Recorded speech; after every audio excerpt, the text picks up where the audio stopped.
सनितपुर आरो बिश्वनाथनि इउबिपिअआ रायजोनि गोसोखौ संदाननो हाग्रा आफाद जाखो। बिथांमोनहा आन्दलन जाफुनाय थार्ड फेजनि आन्दलननि समाव आसामाव बर' कसारी काउन्सिल दानांगौनि थाखाय बर' कसारी अट'नमास काउन्सिल दानांगौनि थाखाय दाबि खालामनानै जोनोम मोन्दों। जोंहा गोजोननाय दं जानांगौ। नाथाय सनितपुर बिश्वनाथनि बै समाव रायजोफ्रा खिन्थु बड'लेण्ड सोमावसारनायाव मानगोनां प्रमद बर' बिथांनि दैदेननायाव रानथाब खुनथाब जों बयबो राजा लामा रेल लामा सुबुंगौमा जोङो बाहाय बाहागो लाबोदों। दा बिनि थाखायनो नोंथांमोना बे रायजोनि गोसोफोरखौ लानानै बेबादि बिजिरनाङा। मानोना नोंथांमोननि सेन्ट्रेल इउबिपिअनि दरखास्तआव मोनसे क्लियार बाथ्रा ओंखारदों। बिथांमोना बेखौ मख'नायनिफ्राय माब्ला बिथांमोना सोरनिफ्राय बेबादि सार्टिफिकेट मोनखो बेखौसो जों सोंदों। बिथांमोना लिरदों बेयाव जे list of left out Bodo' villages from Sonitpur and Biswanath outside of BTC होननानै माब्लानिफ्राय लेफ्ट आउट जाखो बे गामिफ्रा जेब्लासिम बिटिआरआव सोनायनि खामानिया सोलिगासिनो दं जोबाखै। आरो बे समसिमाव नोंथांमोना बेबादि माखासे खैसारनि बाथ्रा बुंनानै दिनै जोंनि बाव रायजो जानाय जोंनि बे पलिटिकेल इन्टेन्टआ आलादा रायजोआव फैनांगौनि थाखाय जोङो जि मोनथ'यै दिथाखौ दा बिटिआर एबा 6 सिडुलाव हाबनांगौनि लाहार फाहार खालामदों बेखौ नोंथांमोना मान सन्मान होखारे नोंथांमोननि बाथ्राफोरखौ बोखांना लाफिननांगौ। आरो बे नोंथांमोननि बे 161 गामि बिख'नायखौबो नोंथांमोना बेखौ उइथड्र खालामनानै बेखौ दिनै बन्द खालामथ'नांगौ होननानै जों खावलायो। दिनै बिश्वनाथ जिल्ला नौदा दख'रायावदि मोनसे सानसुमैफोरनि सावराय जख'न्थाय लादों दा बिनि सायाव मा फोरमायगोन?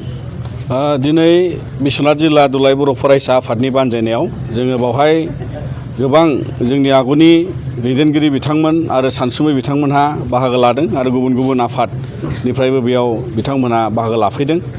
आरो बेवहाय बिटिआर गोरोबथानि सोमोन्दोआव जोङो गुबैयै जोंनि जे आद्रा थानाय गामि थिसननायनि मेन बिथांखिखौ लानानै जोङो बावहाय गुवारै सावरायनाय जादों।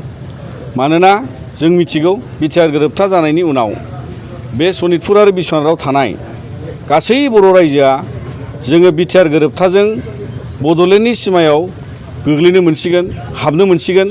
आरो बिनिखौ लानानै जोंनि बेनि रायजोफ्रा जों बयबो रंजाखांदों।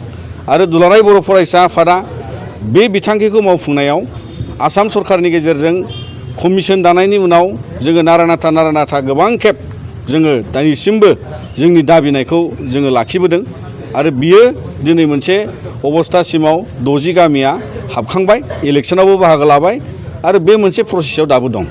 नाथाय दुखुनांथाव बाथ्राया बे जे जोंहा दासिम जोङो सनितपुर आरो बिश्वनाथखौ ज' खालामनानै 539 गामि बिनिफ्राय दङ।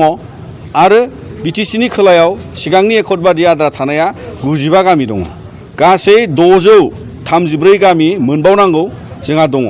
नाथाय बिनि गेजेराव दिनै जि बिश्वनाथनि बेवहाय जोंहा माने जि सावरायनायाव लादों बेवहाय मोनसे बाथ्राया जोबोद रोखा जे बे हालामनि दासिम 534 मुंख्लं जानायनि उनाव थांनानै थानाय बर' फिसाफ्रा बड'लेण्ड रायजोनि थाखायसो आन्दलन खालामदों।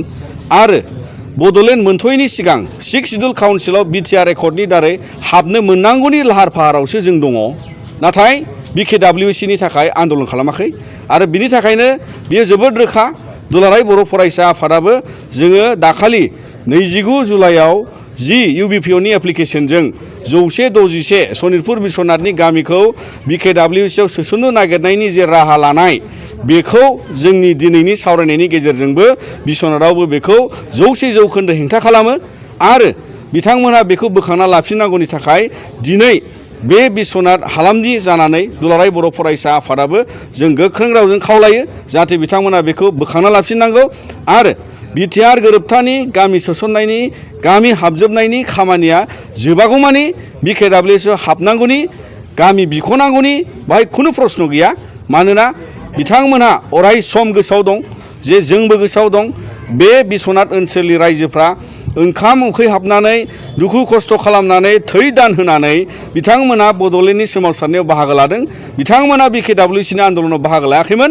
आरो बिनि थाखायनो बे हान्थिनाय समाव जांख्रिथायारि गोसोजों दावबायबोनाय थांनानै थानाय बर' फिसाफोरनि बिस्वनाथ आरो सनितपुरनि थाखाय बिथांमोना मान सन्मानखौ लाखिनानै मान सन्मानखौ दिथा खालामनानै बड'लेण्डनि इयुननि सिमांखौ दिथा खालामनानै बिटिआरआव हाबनांगौनि थाखाय बिथांमोनहा दिनै बे थिरांथाखौ UBPआ बेखौ उइथड्र खालामनांगौ आरो बर' माहारिनि मोजांनि थाखाय इयुननि खौसेथिखौ नोजोर बोनानै जाहाथे बेयाव जेबो गुलाय गुजायनि राजखान्थि खालामा जोङो बेखौ खावलायगोन आरो बिनिफ्राय जोंनि बेवहाय गासै बर' रायजोआव अराय सांग्राङैनो दङ आरो बेबादिनो बयबो सानसुमै मेलेमजिबि बिथांमोनहाबो सांग्राङैनो दङ आरो बिनि थाखायनो बिथांमोना बेबादि राजखान्थियारि कौशलनिफ्राय राजखान्थियारि बेबादि गुलाय गुजाय थासारि एबा डिभाइड एन्ड रुल पलिटिक्सनि भिक्टिमाइज जानो नाङा जोंखौ भिक्टिमाइज खालामनो नाङा आरो बिनि थाखायनो बिथांमोना बिनिफ्राय गोजानाव थानांगौ मानोना बड'फा उपेन्द्रनाथ ब्रह्मआ आन्दलन खालामजेननायनिफ्राय बेयावबो हान्थिफैनानै मोनफ्रोमबो बर' ओनसोलाव हान्थिनानै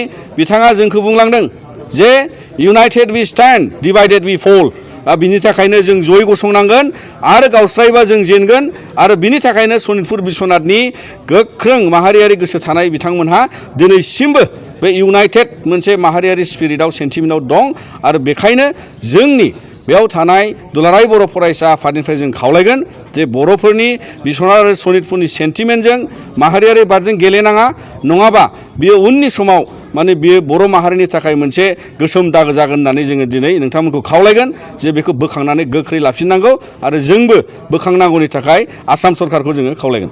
नाथाय UBPआ मैया सनितपुरनिफ्राय जे बिटिआरआव जाय थानो गोसो गैया जों बिथांमोनखौसो बुंदों आरो जाय बिटिआरआव माने सिमायाव जाय बे गोग्लैया नै बिथांमोनखौसो खावलायदों होननानै बिथांमोना डिक्लेयार होदों मैयानि दिनाव बेनि सोमोन्दै